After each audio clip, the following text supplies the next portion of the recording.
প্রত্নতত্ত্ব বিভূতিভূষণ বন্দ্যোপাধ্যায়।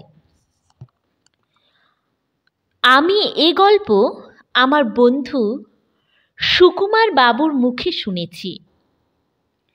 ইতিহাস ও প্রত্নতত্ত্ব বিষয়ে যাহারা কিছু আলোচনা করেছেন তাদের সকলেরই কাছে ডাক্তার সুকুমার সেনের নাম সুপরিচিত। ডাক্তার সেন অনেক দিন গভর্নমেন্টের প্রত্নতত্ত্ব বিভাগে দক্ষতার সঙ্গে কাজ করেছেন। পাটনা এক্সকেভেশন এর সময় তিনি স্পনার সাহেবের প্রধান সহকারী ছিলেন। মধ্যে দিন কতক তিনি ইন্ডিয়ান মিউজিয়ামের প্রত্নতত্ত্ব বিভাগের কিউরেটরও ছিলেন। বৌদ্ধ আইকনোগ্রাফিতেও তিনি সুপণ্ডিত। প্রাগ গুপ্ত যুগের মূর্তিশিল্প ও ভারতীয় মূর্তিশিল্পের ক্রমবিকাশ নামক তাঁর প্রসিদ্ধ বই দুখানা ছাড়া এশিয়াটিক সোসাইটির পত্রে এবং বহু দেশি সাময়িক পত্রিকায় এ বিষয়ে তিনি বহু প্রবন্ধ লিখেছেন।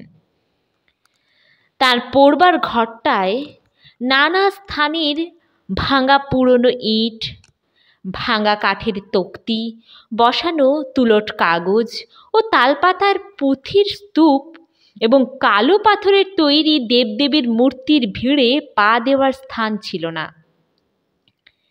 এইসব মূর্তির শ্রেণীবিভাগ করতে তিনি অত্যন্ত পরিশ্রম করতেন। কোনো নতুন আনা মূর্তি পেলে তিনি বেশ ভালো করে দেখতেন, পুঁথি মেলাতেন, তারপর টিকিট আঁটতেন। বৌদ্ধ মূর্তি তারা। দিন কতক পরে এ বর্ণনা তার মনঃপুত হতো না। তিনি আপন মনে বলতেন, ওটা ললিত ক্ষেপ, পোজ হলো যে, তারা কি করে হবে? তারপর আবার লেন্স হাতে মূর্তিটার এপিঠ ওপিঠ ভালো করে দেখতেন। মূর্তিটার যে হাত ভাঙা সেটার দিকে চেয়ে বলতেন, এ হাতটায় নিশ্চয় পদ্ম ছিল। মানে বেশ বোঝা যাচ্ছে কি না? তারপর আবার পুরনো টিকিটের ওপর নতুন টিকিট আঁটতেন। বৌদ্ধ মূর্তি জম্ভোলা। তার এ ব্যাপার দেখে আমার হাসি পেত। আমার চেয়েও বিজ্ঞ লোকে ঘাড় নেড়ে বলতো, হ্যাঁ ওসব চালাকিবাজি রে বাপু, চালাকিবাজি, নইলে কোথাকার পাটলিপুত্র কোথায় চলে গেল? ওরা আজ খোঁড়া ইটপাথর সাজিয়ে হুবহু বলে দিলেন এটা অশোকের নাট মন্দিরের গোড়া, ওটা অশোকের আস্তাবলের কোণ। দেখতে দেখতে এক প্রকাণ্ড রাজবাড়ি মাটির ভেতর থেকে গজিয়ে উঠল। চাকরি তো বজায় রাখা চাই, কিছু নয় রে বাপু, ওসব চাকরিবাজি। তবে এসব কথার মূল্য বড়ই কম, কারণ জ্ঞান বিজ্ঞানের সঙ্গে আমারও এসব বিজ্ঞ লোকের চিরদিন ভাসুর ভাদ্রবৌ সম্পর্ক। সেদিন দুপুরবেলা ডক্টর সেন যখন তার নিজের লাইব্রেরিতে সেন রাজাদের শাসনকাল নিয়ে অত্যন্ত ব্যস্ত আছেন, আমি তখন একটা রাষ্ট্র বিপ্লবের মতো সেখানে গিয়ে হঠাৎ হাজির হলাম। আমাকে দেখে তিনি অত্যন্ত আনন্দিত হলেন। খানিকক্ষণ খোশ গল্প করে সেখানে সারাদিনের মানসিক পরিশ্রম দূর করতে বুঝলাম তিনি খুব ব্যর্থ হয়ে পড়েছেন। এ কথা সে কথার পর ডক্টর সেন বললেন, চা নাই, একটা গল্প শোনো। এটা আমি কখনো কারুর কাছে বলিনি, তবে সুনার সাহেব কিছু কিছু শুনেছেন। বাইরে সেদিন খুব শীত পড়েছিল। দরজা বন্ধ করে সুকুমার বাবুর গল্প শোনবার জন্য বসলাম। চা এলো। চা খেতে খেতে সুকুমার বাবু তাঁর গল্প বলতে লাগলেন। বিক্রমপুরের পুরনো ভিটার কথা বোধহয় কিছু কিছু শুনে থাকবে। এটা কত দিনের তা সেখানকার লোকে কেউ বলতে পারে না। অনেক দিন ধরে ঢিবিটা ওই রকমই দেখে আসছে। এটা কার বা কোন সময়ের তা তারা কিছুই বলতে পারে না। ঢাকা মিউজিয়াম থেকে সেবার ওই ঢিবিটা খোঁড়বার কথা উঠল।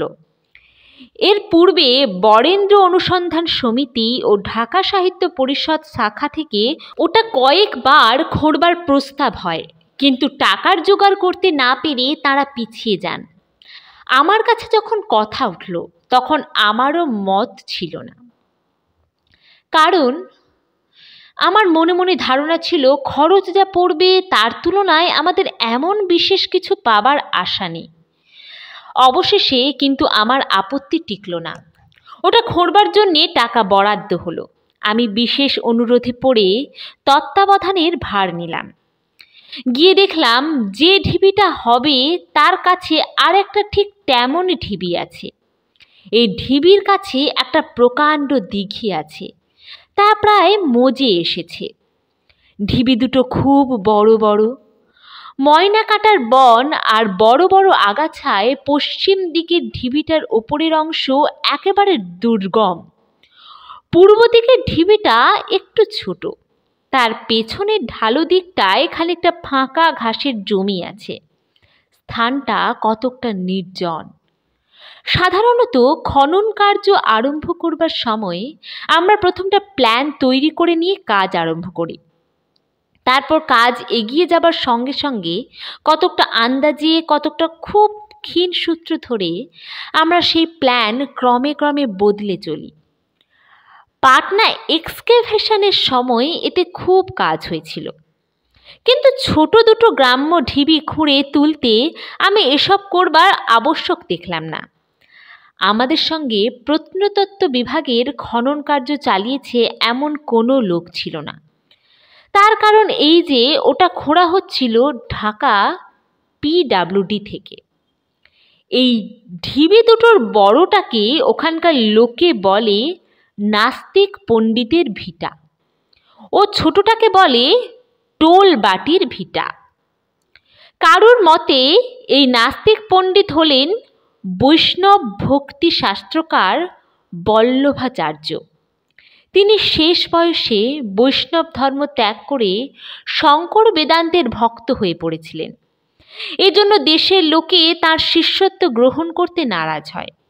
কেউ কেউ বলেন বল্লভাচার্য বিক্রমপুরের ত্রিসীমানায়ও জন্মাননি। তাদের মতে ওটা ষোড়শ শতাব্দীর প্রসিদ্ধ নৈয়ায়িক শ্রীকৃষ্ণ তর্কালঙ্কারের ভিটা।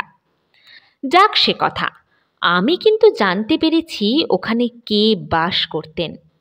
আমি যা জানতে পেরেছি পূর্বে কেউ কেউ তা আন্দাজ করেছিলেন, কিন্তু জোর করে কিছু বলতে পারেননি। আমি জোর করে বলতে পারি, কিন্তু বলিনি। কেন বলিনি আর কেমন করে আমি তা জানলাম সেইটেই বলবো। কিছুকাল ধরে ঢিবির ওপরকার বন কাটানো হলো, তারপর প্রকৃতপক্ষে খনন কার্য শুরু হলো। আমার সঙ্গে আমার বন্ধু ঢাকা মিউজিয়ামের বাবু ছিলেন। তিনি শুধু প্রত্নতত্ত্বজ্ঞ ছিলেন না, তিনি ছিলেন তার চেয়ে বেশি প্রত্নতত্ত্বগ্রস্ত। প্রধানত তাঁরই আগ্রহে ও উৎসাহে আমরা এ কাজে হাত দিই। দিনের পর দিন ঢিবি দুটোর সামনে একটা প্রকাণ্ড ঘোড়া নিম গাছের ছায়ায় ক্যাম্প চেয়ার পেতে আমরা তীর্থের কাকের মতো বসে থাকতাম। আমার বন্ধুর চোখ মুখের ভাব ও উৎসাহ দেখে আমার মনে হতো তিনি আশা করেন ঘুরতে ঘুরতে একটা পুরনো আমলের রাজবাড়িটারি বা একটা তালপাতায় লেখা আস্ত বাংলা ইতিহাসের পুঁথি অভাবপক্ষে সে অজ্ঞাত নাস্তিক পণ্ডিতের ফসিল শরীরটাই বা মাটির মধ্যে থেকে বেরিয়ে পড়ে। ঘুরতে ঘুরতে প্রথমে বেরুলো একটা মাটির ঘট। ওরকম গড়নের ঘট এখন আর বাংলার কোনো জায়গায় তৈরি হয় কিনা জানি না। ঘটের গলার নিচে থেকে তলা পর্যন্ত কার্ভটি যে দিয়েছিল সে গ্রাম্য কুমোরটিকে আমি শ্রদ্ধা করি। ঘরটার মধ্যে প্রায় আধ ঘট করি। হিন্দু রাজত্বে কেনাবেচার জন্যে কড়ি ব্যবহার হতো তা জানো তো। কোনো অতীত দিনে গৃহস্বামী ভবিষ্যৎ দুর্দিনের ভয়ে কড়িগুলো সযত্নে ঘটে ভরে মাটির মধ্যে পুঁতে রেখে দিয়েছিলেন। সে ভবিষ্যৎ কতদিন হলো সুদূর অতীতে মিলিয়ে গিয়েছে। সঞ্চিত অর্থের আর প্রয়োজন হয়নি। ক্রমে ক্রমে আরও অনেক জিনিস বেরোতে লাগলো। আরও মাটির অনেক ভাঙা ঘট, কলসি, একখানা মরিচা ধরা লাল রঙের তলোয়ার, একটি প্রদীপ, ভাঙা ইটের কুচো, এবং সকলের শেষে বেরুলো একটা কালো পাথরের দেবী মূর্তি। এই মূর্তিটিকে নিয়েই আমার গল্প, অতএব এটাই ভালো করে বলি। দেবী মূর্তিটি পাওয়া যায় টোল বাড়ির ভিটায়। মূর্তিটি রাজমহলে কালো পাথরের তৈরি, চকচকে পালিশ করা। বহুদিন মাটির তলায় থেকে সে পালিশ যদিও নষ্ট হয়ে গিয়েছিল, কিন্তু মোটের ওপর তখনও যা ছিল তা খুব কম মূর্তিতেই আমি দেখেছি। মূর্তিটি সরস্বতী দেবীর হলেও তাতে বৌদ্ধ ভাস্কর্যের কিছু প্রভাব আছে বলে মনে হয়েছিল। হাতে বীণা না থাকলেও দেবী না হয়ে দেব মূর্তি হলে তাকে মঞ্জুশ্রী মূর্তি বলে অনায়াসে ধরে নেওয়া যেতে পারত। মূর্তিটা যখন পরিষ্কার করে আমার সামনে আনা হলো, তখন তার দিকে চেয়েই আমি চেয়ার থেকে উঠে পড়লাম। অনেক মূর্তি গত 15 বছর ধরে পরীক্ষা করে আসছি, কিন্তু এ কি? বাটালির মুখে পাথর থেকে হাসি ফুটিয়ে তুলেছে কি করে? খানিকক্ষণ এক দৃষ্টে মূর্তিটার দিকে চেয়ে রইলাম। আমি খুব কল্পনাপ্রবণ নই, কিন্তু সেদিন সেই নিস্তব্ধ দুপুরবেলায় পত্র বিরল ঘোড়া নিম গাছটার তলায় দাঁড়িয়ে আমার মনের মধ্যে কেমন গোলমাল হয়ে গেল। অল্পক্ষণ, অবশ্য খুব অল্পক্ষণের জন্যে মনের মধ্যে এক অপূর্ব ভাব, সৌন্দর্যে ঝলমল চকচকে কালো পাথরের পালিশ করা নিটোল সে দেবমূর্তির, তার মুখের দৃঢ় রেখাগুলির, দেহের গঠনের শিল্পভঙ্গির, হাতের আঙুলগুলি বিন্যাসের সুন্দর ধরনের, সকলের ওপর মূর্তির মুখের সে হাসি মাখা জীবন্ত সৌন্দর্যের দিকে চেয়ে অনেকক্ষণ চুপ করে দাঁড়িয়ে রইলাম। শিল্পের যে প্রভাব কালকে তুচ্ছ করে যুগে যুগে মানুষের প্রাণ স্পর্শ করছে, তার সঙ্গে সত্যিকার পরিচয় সেই আমার প্রথম হলো। জয় হোক সে অতীত যুগের অজ্ঞাতনামা শিল্পীর, জয় হোক তার মৃত্যুঞ্জয়ী প্রতিভার। মূর্তিটাকে বাড়ি নিয়ে এসে আমার লাইব্রেরিতে কাগজ চাপা ধ্যানী বুদ্ধের দলের মধ্যে তাকে রেখে দিলাম। রোজ সকালে উঠে দেখতাম দীর্ঘ ভ্রুরেখার নিচে বাঁশপাতার মতো টানা চোখ দুটোর কোণ হাসিতে যেন দিন দিন উজ্জ্বল হয়ে উঠছে। কয়েকদিন ধরে নানা কথা মনে হতে লাগলো। খুঁড়তে খুঁড়তে এমন কোনো জিনিস পাইনি যাতে মূর্তিটির ভিটার সময় নিরূপণ করতে পারি। তবে মূর্তিটি গুপ্ত যুগের পরবর্তী সময়ের এবং পূর্ববঙ্গের শিল্পীর হাতে তৈরি, এটা আমি তার মাথার উপর ছাতার মতো চিহ্ন দেখে কতকটা আন্দাজ করতাম। পাথরের মূর্তির মাথার ওপর এই গোল ছাতার মতো চিহ্ন পূর্ববঙ্গের ভাস্কর্যের একটা রীতি। এ আমি অন্য অন্য মূর্তিতেও দেখেছি। সেদিন রবিবার সন্ধ্যাবেলাটা আমার এক প্রতিবেশী বন্ধুর সঙ্গে 1 বাজে দাবা খেলে সকাল সকাল শুতে গেলাম। এইবার যে কথা বলবো সে কেবল তুমি বলেই তোমার কাছে বলছি। অপরের কাছে এ কথা বলতে আমার বাধে, কারণ তারা আমায় বিশ্বাস করবেন না। অনেক রাতে কি জানি কেন হঠাৎ ঘুম ভেঙে গেল। ঘরের মধ্যে কিসের অত্যন্ত সুগন্ধ পেলাম। পূজার মন্দিরে যেমন ধূপ ধুনো গুগ্গুল ফুল ঘি চন্দন সব শুদ্ধ মিলে একটা স্নিগ্ধ সৌরভ পাওয়া যায়, এটা ঠিক সেইভাবে। সুগন্ধটা আমার নিদ্রালস মস্তিষ্কের মধ্যে গিয়ে আমায় কেমন একটা নেশায় অভিভূত করে ফেলল। রাত কটা হবে ঠিক জানি না। মাথার কাছে ঘড়িটা টিকটিক করছিল। হঠাৎ দেখলাম খাট থেকে কিছু দূরে ঘরের মেঝে কে একজন দাঁড়িয়ে, তার মস্তক মুণ্ডিত, পরনে বৌদ্ধ পুরোহিতের মতো হলদে পরিচ্ছদ, মুখের হাতের অনাবৃত অংশের রং যেন সাদা আগুনের মতো জ্বলছে। বিস্মিত হয়ে জোর করে চোখ চাইতে সে মূর্তি কোথায় মিলিয়ে গেল। বিছানায় তাড়াতাড়ি উঠে বসলাম। ঘড়িতে দেখলাম রাত 2টো। ভালো করে চোখ মুছলাম। ঘরে কেউ কোথাও নেই। ভাবলাম আরে গেল যা, রাত দুপুরের সময় এই যে দেখছি ছেলেবেলাকার সেই আবু বিন আদম, মে হিজ ট্রাইব ইনক্রিজ। খানিকক্ষণ বিছানায় বসে থাকবার পর ঠিক করে নিলাম ওটা ঘুমের ঘোরে কীরকম চোখের ধাঁধা দেখে থাকব। তারপর আবার শুয়ে পড়লাম। একটু পরে বেশ ঘুম এলো, কতক্ষণ পরে জানি না। আবার কি জানি কেন হঠাৎ ঘুম ভেঙে গেল।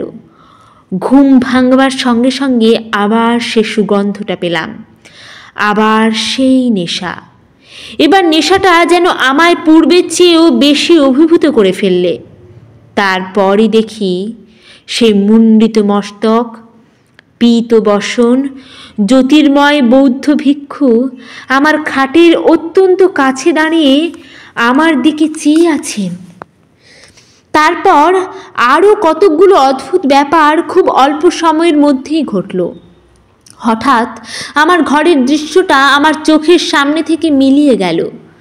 দেখলাম এক বিস্তীর্ণ স্থান, কত বাড়ি, শ্বেত পাথরে বাঁধানো কত চত্বর, কত গম্বুজ, দেউল, অনেক মুণ্ডিত মস্তক বৌদ্ধ ভিক্ষুর মতো পরিচ্ছদ পরা লোকেরা এদিক ওদিক যাতায়াত করছেন।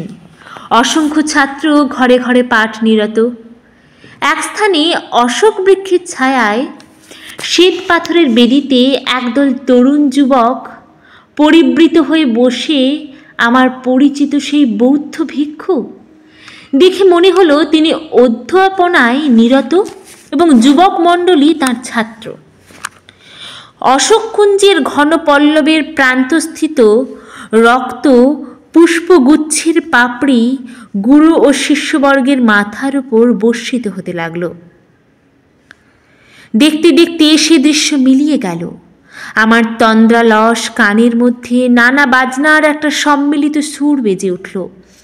এক বিরাট উৎসব সভা, উৎসব বেশে সজ্জিত নরনারীতে সভা ভরে ফেলেছে। সব যেন অজন্তার গুহার চিত্রিত নরনারীরা জীবন্ত হয়ে উঠে বেড়াচ্ছে। কোনো প্রাচীন যুগের হাবভাব, পোশাক পরিচ্ছদ, সভার চারিধারে বর্ষা হাতে দীর্ঘ দেহ সৈনিকরা দাঁড়িয়ে। তেজস্বী যুদ্ধের ঘোড়াগুলো মূল্যবান সাজ পরে দাঁড়িয়ে দাঁড়িয়ে পা ঠুকছে। সভার মাঝখানে রক্তাম্বর পরনে চম্পক গৌরী কি এক মেয়ে। মেয়েটির সামনে দাঁড়িয়ে উজ্জ্বল ইস্পাতের বর্মআটা এক যুবক। তার কোমরে ঝকঝকে ইস্পাতের খাপে বাঁকা তলোয়ার দুলছে, গলায় ফুলের মালা, মুখে বালকের মতো সরল সুকুমার হাসির রেখা। মেয়েটির নিটোল সুন্দর হাতটি ধরে যুবকের দৃঢ় পেশিবহুল হস্তে যিনি স্থাপন করলেন, ভালো করে চেয়ে দেখলাম তিনি আমার রাতের বিশ্রামের ব্যাঘাতকারী সেই বৌদ্ধ ভিক্ষু। বায়োস্কোপের ছবির মতো বিবাহ সভা মিলিয়ে গেল। হঠাৎ আমার হাত পা যেন খুব ঠান্ডা হয়ে উঠল। শীতে দাঁতে দাঁত লাগতে লাগলো। পায়ের আঙুল যেন আড়ষ্ট হয়ে উঠল। চোখের সামনে এক বিস্তীর্ণ সাদা বরফের রাজ্য। ওপর থেকে বরফ পড়ছে, তুষার বাষ্পে চারিধার অস্পষ্ট। সামনে পেছনে সুউচ্চ পর্বতের চূড়া, সামনে এক সংকীর্ণ পথ এঁকে বেঁকে উচ্চ হতে উচ্চতর পার্বত্য প্রদেশে উঠে গিয়েছে। এক দীর্ঘ দেহ ভিক্ষু সেই ভীষণ দুর্গম পথ বেয়ে ভীষণতর হিমবৃষ্টির মধ্যে দিয়ে মাতালের মতো টলতে টলতে পথ চলেছেন। তার মাথা যেন ক্রমে নুয়ে বুকের ওপর এসে পড়ছে, কিন্তু তবু তিনি না থেমে ক্রমাগত পথ চলেছেন। বহু দূরের এক উত্তুঙ্গ তুষারমণ্ডিত পর্বতচূড়া কিসের আলোয় রক্তাভ হয়ে দৈত্যের হাতের মশালের মতো সে বিশাল তুহিন রাজ্যের দূর প্রান্ত আলোকিত করে ধকধক করে জ্বলছে। তুষার বাষ্প ঘন হতে ঘনতর হয়ে সমস্ত দৃশ্যটা ঢেকে ফেলল। তারপরই চোখের সামনে এ যে আমারই চিরপরিচিত বাংলাদেশের পাড়াগাঁ। খড়ের ঘরের পেছনে ছায়া গহন বাঁশবনে বিকাল নেমে আসছে। বইচি ঝোপে শালিক দল কিচকিচ করছে। কাঁঠাল তলায় কোনো এক গৃহস্থের গরু বাঁধা। মাটির ঘরের দাওয়ায় বসে এক তরুণ যুবক, তার সামনে আমার খুঁড়ে বার করা সেই দেবী মূর্তি। দেখে মনে হলো যুবকের অনেক দিনের স্বপ্ন ওই পাথরের মূর্তিতে সফল হয়েছে। বর্ষা সন্ধ্যার মেঘ মেদুর আকাশের নিচে ঘন শ্যাম কেতকী পল্লবীর মতো কালো ভাব গম্ভীর চোখ দুটি মেলে সে পাথরের মূর্তির মুখের দিকে এক দৃষ্টি চেয়ে আছে।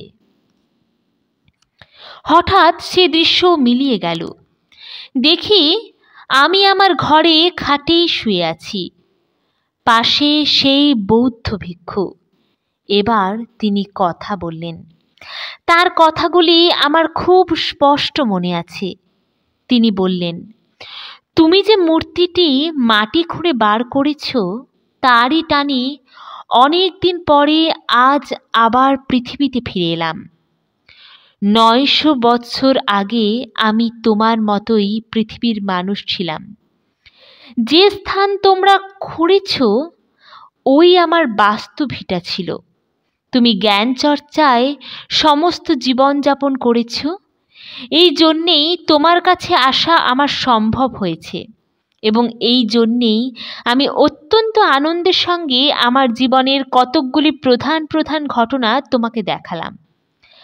আমি দীপঙ্কর শ্রীজ্ঞান। 9 পাল দেবের সময়ে আমি নালন্দা মহাবিহারের সংঘস্থবির ছিলাম। ভগবান তথাগতের অমৃতময়ী বাণীতে আমার মন মুগ্ধ হয়েছিল। সেজন্য দেশের হিন্দু সমাজে আমার জনপ্রিয়তা নষ্ট হয়। দেশের টোলের অধ্যাপনা ছেড়ে আমি নালন্দা যাই। বুদ্ধের নির্মল ধর্ম যখন তিব্বতে অনাচারগ্রস্ত হয়ে উঠেছিল, তখন ভগবান শাক্যশ্রীর পরে আমি তিব্বত যাই সে ধর্ম পুনরুদ্ধারের জন্যে। আমার সময়কার এক গৌরবময় দিনের কথা আজও আমার স্মরণ হয়। আজ অনেক দিন পরে পৃথিবীতে বাংলায় ফিরে এসে সে কথা বেশি করে মনে পড়েছে। চেদিরাজ কর্ণ দিগ্বিজয়ে বার হয়ে দেশ জয় করতে করতে গৌড় মগধবঙ্গের রাজা 9 পাল দেবের সঙ্গে যুদ্ধে হেরে গিয়ে যেদিন সন্ধি করলেন, আমি তখন নালন্দার অধ্যাপক। মনে আছে উৎসাহে সেদিন সারা রাত্রি আমার নিদ্রা হয়নি। এই সন্ধির কিছুদিন পরেই কর্ণের কন্যা যৌবনশ্রীর সঙ্গে 9 পাল দেবের পুত্র তৃতীয় বিগ্রহ পালের যে বিবাহ হয়, আমি সে বিবাহের পুরোহিত ছিলাম। অল্প বয়সে আমি একজন গ্রাম্য শিল্পীর কাছে পাথরের মূর্তি গড়তে শিখি, এবং অবসর মতো আমি তার চর্চা রাখতাম। তারপর আমি যখন পিতামহের টোলে সারস্বত ব্যাকরণের ছাত্র, তখন সমস্ত শক্তি ও কল্পনা ব্যয় করে জ্ঞানের অধিষ্ঠাত্রী দেবীর এক মূর্তি গড়ি। মূর্তিটি আমার বড় প্রিয় ছিল। ওই মূর্তিটির টানেই অনেক দিন পরে আবার পৃথিবীতে ফিরে এলাম। দেশের লোকে আমায় নাস্তিক বলতো, কারণ আমি একেই বৌদ্ধ ছিলাম। তার উপর সাধারণভাবে ধর্মবিশ্বাস আমায় ছিল না। যে অরুণোচ্ছটায় রক্ত হিমবান শৃঙ্গ জনহীন তুষার রাজ্য আলোকিত করেছে, যা তোমায় দেখিয়েছি, তা সত্যের রূপ। সাধারণ লোকের পক্ষে সে সত্য দূরধিগম্য। আমার কথা ধরি না, কারণ আমি নগণ্য। কিন্তু যে বিশাল সংখ্যারাম আমাদের সময়ে সমস্ত ভারতবর্ষে জ্ঞানের আলো জ্বালিয়ে রেখেছিল, তার সমস্ত অধ্যাপকই সে উচ্চ দার্শনিক সত্যকে চিরদিন লক্ষ্য রেখে চলেছিলেন। আমিও অনেক বিপদ মাথা পেতে নিয়েছি, সাধ্যমতো তাদের পদাঙ্ক অনুসরণ করেছিলাম। যেখানে এখন আছি সেখানে সেসব যুগপূজ্য জ্ঞান তপস্বী আমার নিত্য সঙ্গী। তোমরাও অমৃতের পুত্র, সে লোক তোমাদের জন্যেও নির্দিষ্ট আছে। অজ্ঞানতার বিরুদ্ধে তোমাদের অভিযান জয়যুক্ত হোক। বৌদ্ধ ভিক্ষু কোথায় মিলিয়ে গেলেন? কিসের শব্দে চমক ভেঙে গিয়ে দেখি ভোর হয়েছে। বাইরের বারান্দায় চাকরের ঝাঁটার শব্দ পাওয়া যাচ্ছে। ডক্টর সেন গল্প শেষ করলেন। আমি জিজ্ঞাসা করলাম, মূর্তিটা কোথায়? ডক্টর সেন বললেন, ঢাকা মিউজিয়ামে।